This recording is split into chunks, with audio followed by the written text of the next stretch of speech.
2019 was an exciting year to be a Resident Evil fan. Capcom released a much requested Resident Evil 2 remake. This saw players assuming the roles of either Leon or Claire as they tried to escape Raccoon City. These two characters had their own individual stories while going through a similar set of levels, with some tweaks along the way. To further the replay value, there was a Scenario B campaign for each of the characters that you would see what the other character was doing when you originally went through your Scenario A campaign. This provided some additional tweaks, but it largely did not change much and was not as expansive as the original Resident Evil 2. Resident Evil 2 Remake was fantastic as it allowed fans of the original to enjoy the same story reimagined with modern tech and mechanics, like a third-person over-the-shoulder camera as opposed to the fixed camera angles of the original entry. With the large success of Resident Evil 2 Remake, Capcom surprised us all as they were also working on a remake for Resident Evil 3. When the reviews came in for this one, both critics and large YouTubers were not kind to the remake. Many attacked the game for being short and lacking replay value, while others did not like the shift towards providing more action to the survival horror genre, even though the original Resident Evil 3 put a larger focus on the action. Others highly exaggerated their comments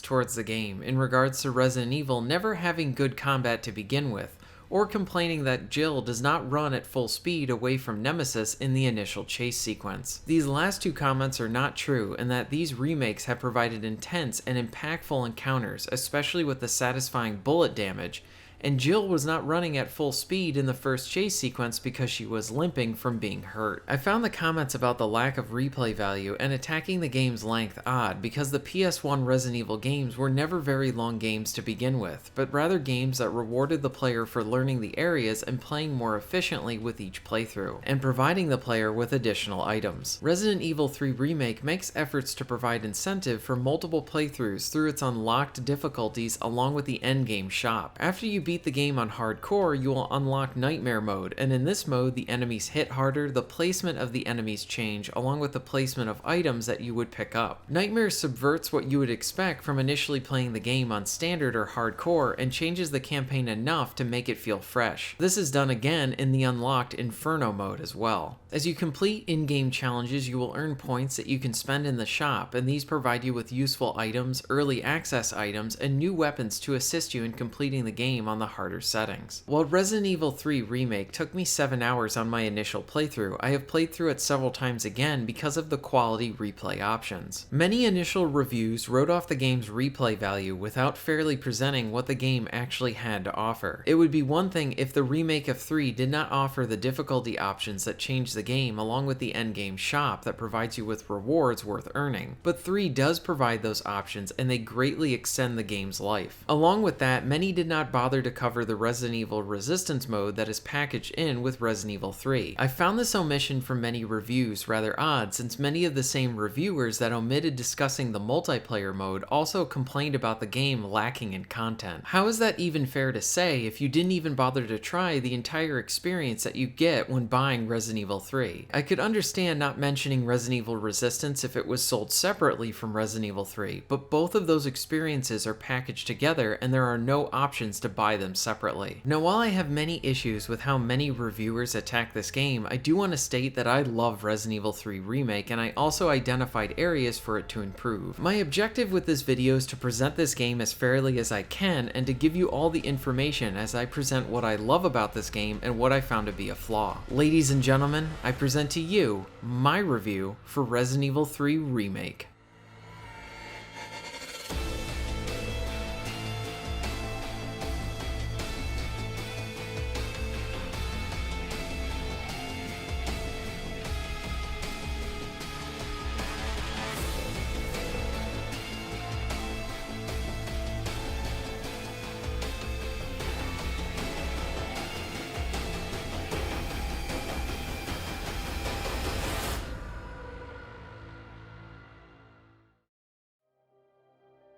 If you have played Resident Evil 2 Remake, then you will feel at home with this one. You will be controlling Jill and Carlos throughout their story from an over-the-shoulder third-person perspective. The big difference in the setup of Resident Evil 3 over 2 is how you will not be in one large location for a large chunk of the game. 3 is more focused on pushing you to the next location, where 2 had you exploring an expanding place for your first few hours. Along with this, the spaces you will be in are wider than in Resident Evil 2, and all of this helps to contribute to the entry leaning more into an action horror setting. You will kill 3 times the amount of zombies that you fought in 2, and with lots of enemies means there will be a lot of shooting. The shooting is solid and very satisfying.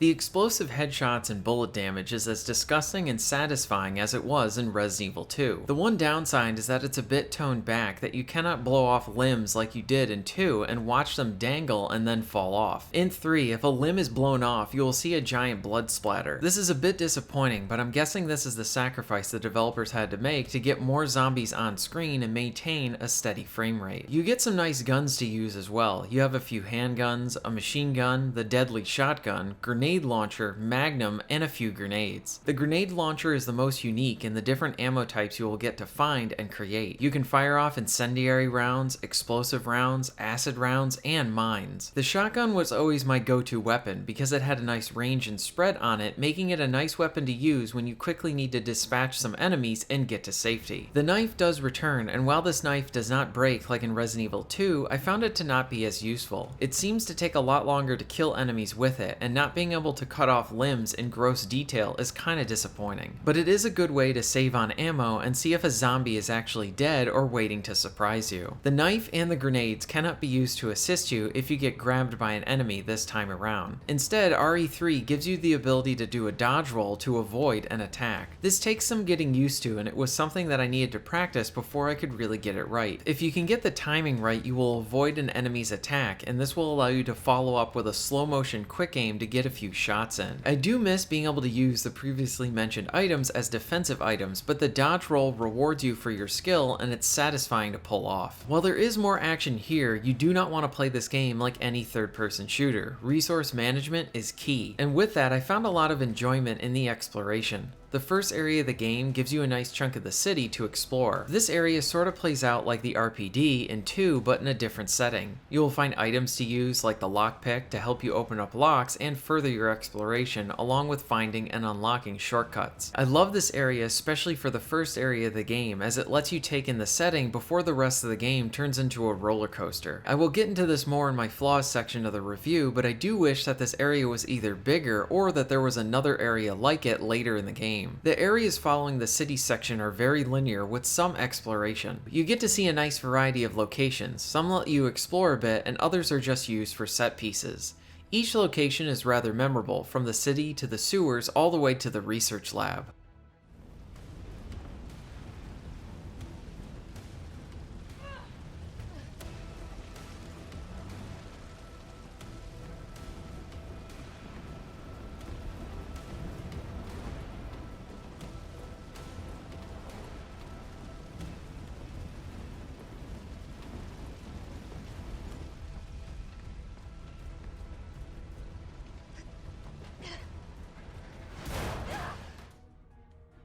When the original third entry released, a unique aspect about it was how you were continually being attacked and stalked by the Nemesis. Here he is a threat throughout the entire campaign, and while he has some interesting aspects to him in the city area, he is mainly regulated to solid boss fights and set pieces. When he finally shows up in the city area, he will try to hunt you down. He is more aggressive than Mr. X was in Resident Evil 2.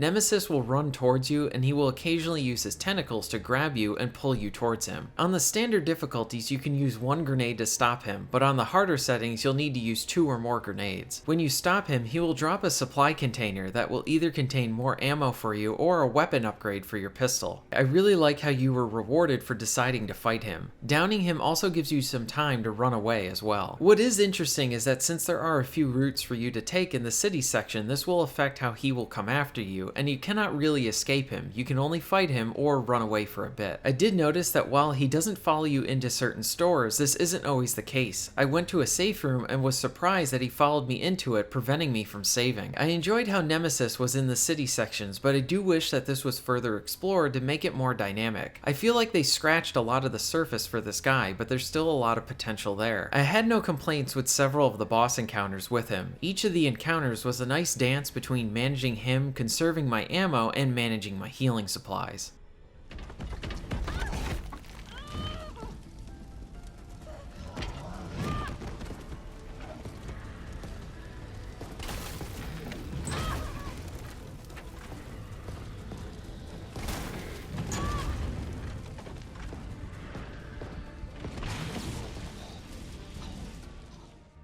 I really enjoyed how each of the boss fights were different from each other. The first time you fight him is when he's attacking you with a flamethrower, and this is in a small area where you can use some of the construction materials to dodge him. The second time you face him is he's a lot faster and he's on all fours. He will try to jump on you throughout the fight. This form is used again with some new things thrown in, and his final form is a nice way to bookend the game. By the time you reach the end of the game, you get a nice bit of that Sarah Connor Terminator feeling when you finally take him out. What I liked a lot about Nemesis is how each encounter with him was a bit different. It wasn't always the same thing. You would have a foot chase with him, but then the next time he would chase you, he now has an RPG and you need to avoid his rockets. In the boss fights, he is first this slow-moving guy with a flamethrower and he tries to take you out, but then in the second boss fight, he moves with great speed. The developers do a great job at having you fight the same enemies several times and always keeping it fresh. The variety is appreciated, from the different situations with Nemesis to a great standoff that you have in a hospital against a horde of zombies. The story is another strong area of the game. You will spend most of the game playing as Jill Valentine. She works for the police department and was a playable character in Resident Evil 1. Like with Resident Evil 2, the characters here are not the most in-depth, but the game gives them enough so that you will like them and root for them. The performances for both Jill and Carlos should be mentioned. The voice actors for Jill and Carlos did a great job with the good script. Jill is easy to root for, and I like the badass and gentle side of Carlos. Jill's attitude of not giving up and determination fits her situation of trying to escape a city that's trying to kill her. She is at her most vulnerable, but she isn't giving up.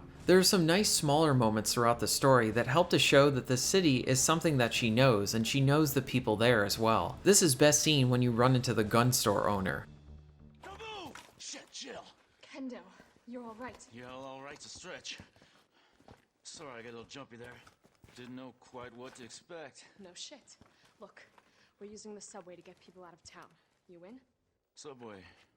Well, that's good thinking.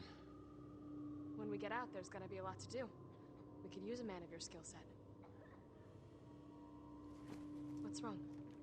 Nothing. Just bad timing is all. Well. Look, don't worry about me. I'm gonna make other arrangements, okay? You better. You're the best gunsmith around. Oh, no. Don't do anything stupid. Oh, that's your job, right? Take care, Jill. Carlos was a nice surprise as well. You like him when you first meet him because he shows how much he really cares about the people, and he's a badass. He is part of a rescue team for Umbrella, and he doesn't know the truth about his employers. He gets a nice little bit of development, and I enjoyed playing as him as well. This isn't a narrative with a lot of depth, but rather a good story with likable heroes and a roller coaster of events. My first playthrough took me about 7 hours to complete, but the game doesn't end there. After you beat the game, you unlock the endgame shop, and as you complete different challenges in the game, you will unlock points that you can then use in the shop. You can buy items that give you more defense, healing regeneration, new weapons, infinite ammo weapons, and more. I prefer the use of the shop rather than tying unlocks to different completion restrictions because this lets you unlock what you prefer to use. On top of this, the unlock difficulties add more to your replay. After you beat the campaign on hardcore, you will unlock nightmare mode. Here, Nemesis is a lot more aggressive. He will run at you more, and he will hit you more often, and he hits a lot harder. The same can be said for the normal zombies, as they are more aggressive, and items are in different locations, and the placement of enemies are both the same and different as well. For example, when you first go to the donut shop on standard or hardcore, you will have a few zombies walking around, and you can walk right into the shop. But on nightmare, many zombies get up from the ground to surprise you, and there's a zombie on the other side of the door that's blocking you from going into into the normal entrance to the donut shop. Other examples are the tentacle zombies appearing a lot earlier and along the fence so they can hit you during some of the chase sequences, along with them appearing in the sewers, and Carlos faces off against more lickers with them appearing in the hospital. The placement of enemies in Nightmare will stay the same in certain parts, so this mode does a great job of subverting your expectations as you think it's normal and then something new happens. Inferno mode compounds this with even harder enemies and having less typewriters for saving. While Resident Evil 3 Remake does have a short length, it does provide a lot of replay value with giving you plenty of reasons to beat the game several times over. I had a fantastic time with Resident Evil 3. Exploring the environments for supplies was satisfying, fighting the different zombies and creatures was engaging, the boss fights were intense, and the replay value was high. As I played the game, I did notice a bunch of areas that I would like to see improved. I do wish that the first city hub-like area was either bigger or that there was another area like it in the game. I enjoyed being able to explore this space and get familiar with it and learn the ins and outs and collect supplies. But there are certain buildings he will not try to go into and pursue you, and instead wait for you to come outside. I do think it would have been a good opportunity to have him come crashing in some of those buildings coming in from the roof. I appreciated how aggressive Nemesis was, but I wished he was just a bit more dynamic. And the beginning city area is the only area where he really gets to stalk you. More of this stuff and expanding on it would have only helped the game.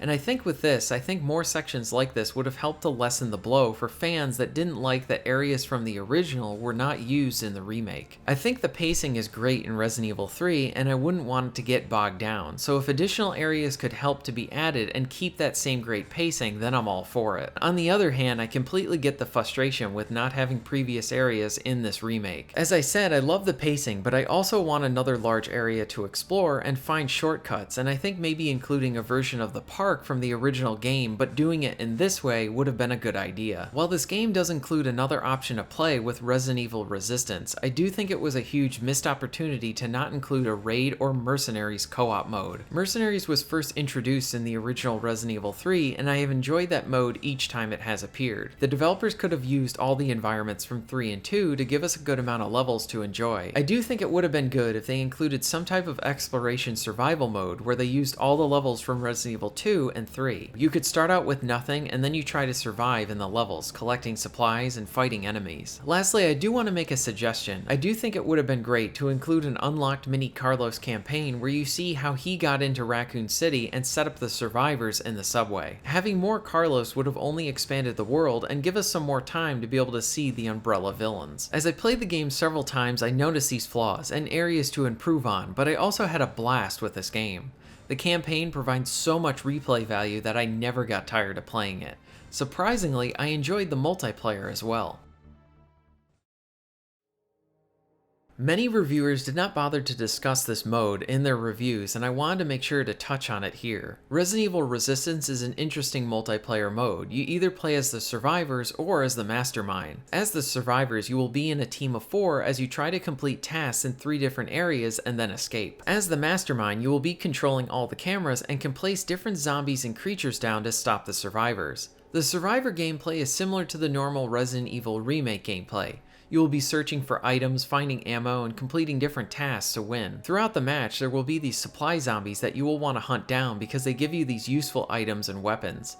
Each of the different characters have different skills that can help you out, like one that is good at hacking the cameras and another one who is good for group healing. I enjoyed the survivor gameplay, and it's more enjoyable with a group of friends, or at least everyone who is playing with a mic on. The mastermind is really what captured my attention. You sort of get to play in an RTS setting as you are placing different units on the map. You can choose to control the units you place down, or you can let the AI take care of it as you do something else. There's a lot of micromanaging, so it can feel like a lot to do at first, but it's really rewarding to screw with other players with mind games and setting traps. You can turn off the lights and lock doors to disorient the survivors. Each of the different masterminds have a boss character that they can drop in and control, and these do a lot of damage. Essentially, the survivors have a set amount of time to escape, and everything they do earns them time, and as the mastermind, everything you do goes against them and hurts their time. Some of the best situations are when the survivors are about to escape and you stop them in overtime. As you play the multiplayer, you will level up the different characters characters, and you earn credits that you can use for cosmetics or in-game upgrades. I had a great time playing as the Mastermind, and I think this entire multiplayer is both fun and unique. I just feel like it needs more time to really make it fully expanded on. There does seem to be some balancing issues, and it can take as long as 5 minutes to get into a match. I see this multiplayer having a nice niche community, and it's a good first attempt at something new. I just hope that Capcom works to update and expand on it. Lastly, I want to praise the music in the remake. I found the soundtrack to be largely more memorable than the new music in the Resident Evil 2 remake. Here are a few tracks from the game.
Resident Evil 3 Remake is easily one of my favorite games this year. I think it provides the item management and thrills that you expect from a Resident Evil game, along with having a bit more of an action focus. Fighting the zombies and different creatures is really satisfying, along with contending with Nemesis. I enjoyed how aggressive he was, along with all of his set-piece events. The replay value is very high, and the new difficulty modes and endgame shops really do add to that. There are areas that I would like to see expanded on, or at least learn from for a potential sequel. I also like the addition of Resident Evil Resistance, though it needs more refinement. This is a fun multiplayer distraction, especially when you're playing as the Mastermind. There's a good amount of content to enjoy, and it's very much worth playing. I highly recommend you play Resident Evil 3 Remake.